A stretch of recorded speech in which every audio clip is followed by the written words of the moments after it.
The Mandalorian and Grogu is now in theaters. I have seen it twice. I'm about to see it 3 more times. Lucky me. But it is in theaters. And you know what? I don't mind the film. I don't mind it. It's okay. It has its really bad points. It has its positive points. But what they were kind of fearing would happen has now in fact happened. You guys know that the lowest opening weekend ever for a Disney era Star Wars film was Solo, a Star Wars story. That opened to $84 million. Well, the opening weekend numbers for The Mandalorian and Grogu are now in. And now The Mandalorian and Grogu is officially the lowest opening weekend in Disney era Star Wars film, as it is reportedly made over the 3-day weekend, $81 million, making it just slightly less, but less nonetheless than Solo, a Star Wars story by about $3 million. Now, it should be mentioned, though, its worldwide numbers for its opening entry are actually a little bit above what Solo, a Star Wars story was, but I believe it's also opened in more markets than Solo, a Star Wars story did initially. Regardless, it is what it is. How will this movie actually end up doing? Well, I think there's a couple of things we have to keep in mind. And by the way, I should address this quickly. I see some people in the live chat saying, no, John, I read in Variety that it made $100 million. No.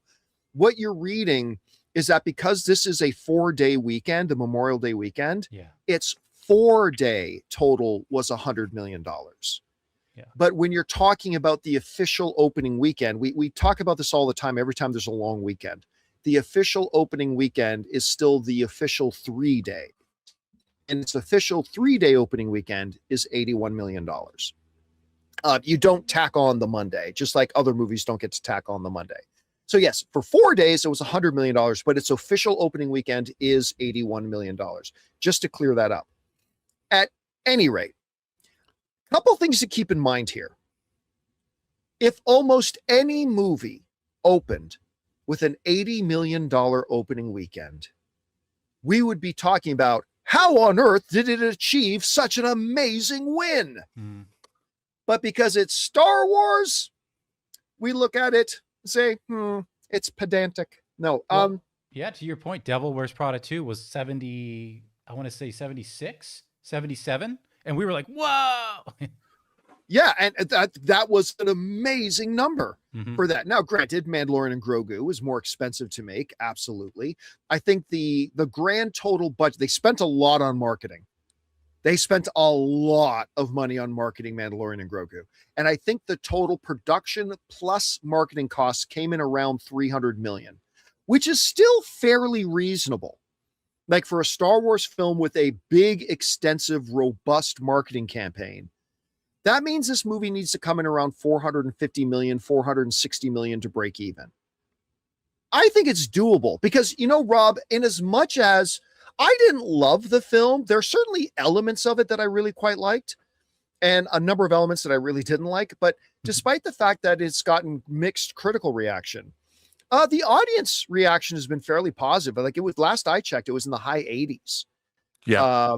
And I think this thing could have some legs. And despite the fact that it is now officially the lowest opening ever for a Disney era Star Wars film, I still think it could end up being profitable depending on the word of mouth and how well it holds out there. Because like I said, right now it's already over. It's roughly made back just its production budget of about $165 million.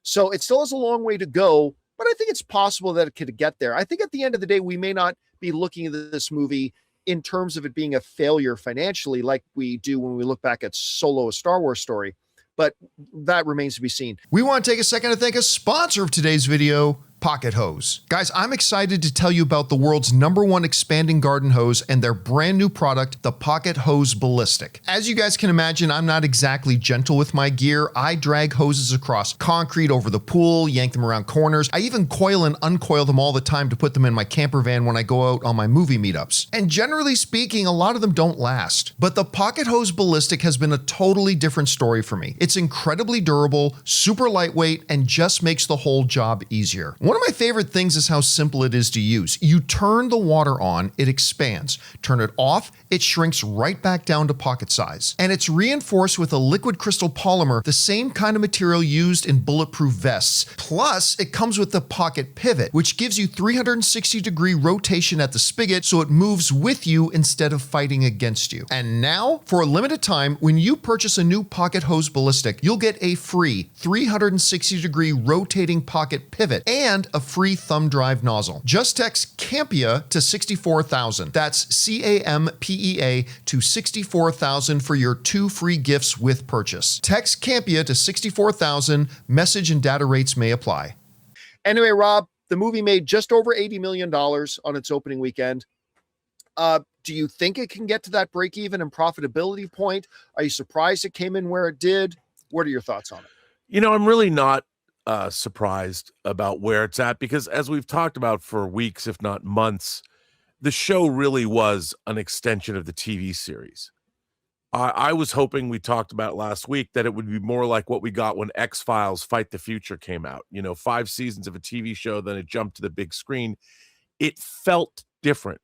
Characters are recognizable, but the feel of the movie felt like a movie.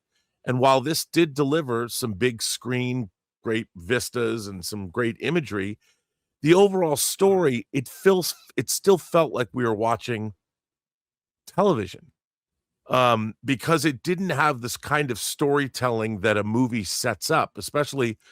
And look, if you like that stuff, there's a lot of things that made me smile in the movie, and I was certainly entertained by a lot of it. But I really wanted more from it. I wanted them to take more chances, make it a little bit different. And I think it delivers the goods if you want to watch an innocent, sort of non-offensive Star Wars movie. You get to go dip your toes back into that galaxy far, far away. And I think if that's what you're looking for, it definitely delivers. But is that enough in our theatrical environment? I mean, I think if you're gonna take a television series and put it on the big screen, you owe the audience something that's significantly different than what they're going to get back home. Otherwise, why should they turn out for it when you know that it's going to show up on Disney Plus in 3 months? Why should people go to the theater? And I think maybe you go hope to see a good movie, but yeah, but I mean, but this is fighting the fact that it's a TV show, and it still feels too much like a TV show. You know what drove me to your point, without running the risk of giving away a little bit of a spoiler, but I'm going to try to avoid that. Here, after watching it for a second time, here was my biggest issue with Mandalorian. The movie didn't know what it was about. Right. Because Exactly you get the right. opening crawl, although it's not a crawl anymore. Now it's just text on the screen.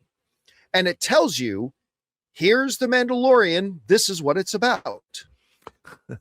But it's only about that for 10 minutes. Yeah. Then it becomes about something else. Okay, yeah, in the opening crawl, we said, here's the scenario. Mando, well, you guys know this from the trailers. Mando is hunting down former Imperials. Okay, there we go. This is the thing about Mando hunting down the former Imperials. We see Sigourney Weaver in the trailer saying, this isn't about revenge. This is about stopping another war. By the way, I love Sigourney Weaver. I worship Sigourney Weaver. This was the laziest paycheck she's ever collected in her life. 100%. Anyway, that aside, I love you, Sigourney. I really, really do. They gave her nothing to play, to be fair. Yeah. But then that's only what the movie's about for like 10 minutes. Then it's, okay, thanks for doing that. But now we have this. Oh, so now the movie's about something else. Now it's about Mando has to do this. And then that's the story for about 20 minutes. And it's like, oh, no. Now Mando has to do this. Oh, so now the movie's about him getting this guy. Okay. And then that gets accomplished. Okay, now the movie's about this. Now Mando's got to go do this. It's like, what? Wait a minute. We have literally changed the plot 4 times. And in that, Rob, that's the way to me that this really felt like it was just a TV show. Because this was like, the first part was, the first 2 episode arc. And then the 3rd episode. And then the 4 and 5 episode arc was this. And it never established a sense of identity for itself. I never got a sense of when you break the movie into like 4 or 5 different stories, you don't get the audience engaged in the story and building up to the ultimate climax of the story. Because in Mandalorian, again, without giving away any spoilers, the climax was only for a story that was only about 30 minutes long. Yeah. In the movie, you know what I mean? And I think a lot of the smaller issues with Mandalorian can be drawn back to that. Now, having seen the movie twice, You're about to see it more. and I'm about to see it 3 more times, let me say this though. I think the highs of the movie are quite high. Like there's a bar fight scene in this movie that I think is great. I still think the opening 17, 18 minutes is really entertaining. And color me shocked, Rob, but you know who I really liked? Rada the Hutt. I didn't think I would. He's the best character in the film. Wow. Because he's the only character in the movie. Yeah, yes. He had the most interesting backstory, a little expository, and like not a lot of nuance there, but still, I did not think I would like Rada the Hutt. And I actually end up like, there was no need in the world for Jeremy Allen White to do the voice of him, but whatever. I actually really like that character. And then there's a character you see in one of the trailers that Mando is having like a sword fight with. There's a new bounty hunter in town. I thought that was a pretty interesting character. I also, the little Babu freaks, I thought they would annoy me. The Anzellans. They did not annoy me. They were great. Actually, they were pretty charming. There's this big section of the movie though, where it's just Grogu. And I found that snore inducing. Like I found that really boring. And again, like some of the things like, wait a minute, you said this, but it was this. That makes no sense. Like there were several of those throughout the movie. So again, for me, Rob, at the end of the day, this was not a great Star Wars movie. No. But it was harmless enough. And I got enough enjoyment out of it that when I said in my out of theater review kind of stands, I don't regret that I saw it.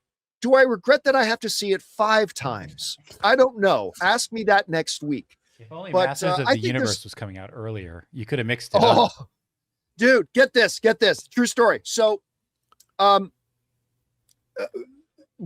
buddy Ryan is making the drive, so I don't have to do all the driving by myself. Thank God Ryan's here. And we went to Vegas first to get some adjustments made to the van because the company that makes my van is in Vegas. So we stopped there. We drove 11 hours from Vegas to Denver. So pulled in around 1 or 2 in the morning, got up, drove from Denver to Casey, Illinois, and that took us 14 hours. Then we drove from Casey, Illinois to Columbus, did our first movie meetup, and now we're on our way to New York and then Boston and then Toronto. And, so here's what I find. One of our last movie meetup tours, the main movie we were seeing was Tron Ares. And I didn't love the movie, but I had to see it like 4 times. And what I found was watching the movie back to back to back to back, my brain already knows the things I don't like about the movie. And so I'm just kind of able to focus on my second and third viewing on the things that I do like in it. And so I actually found watching Mandalorian and Grogu the second time, I actually had a little bit of a better experience because I already know the things I don't like, right? I already know. And so when those things start happening on screen, I just kind of tune out and then I just enjoy the parts that I do like. So I'm hoping that continues for the screenings in New York, Boston, and Toronto. Whether it does or does not, we will see. Anyway, guys, question is for you. What did you think about these opening weekend numbers? Listen, $81 million opening is still an $81 million opening, but technically speaking, that does make it come in under Solo, a Star Wars story, which means that The Mandalorian and Grogu is the lowest opening weekend ever for a Disney era Star Wars film. Do you have a chance to see it yet? If so, what did you think about it? Did you agree with the critics and kind of mixed, a little bit mixed like me? Or are you more like what a lot of the audience ratings are, which are really quite high? Whatever you guys think about it, jump down to the comment section below and let us know your thoughts. Hey guys, thanks so much for watching this video. Make sure you like the video, leave a comment, and subscribe to our channel. And don't forget, we have a daily podcast called the John Campea Show podcast, available on Apple Podcasts, Spotify, or your favorite podcasting app of choice. Go and subscribe to it today so it'll be there when you need it.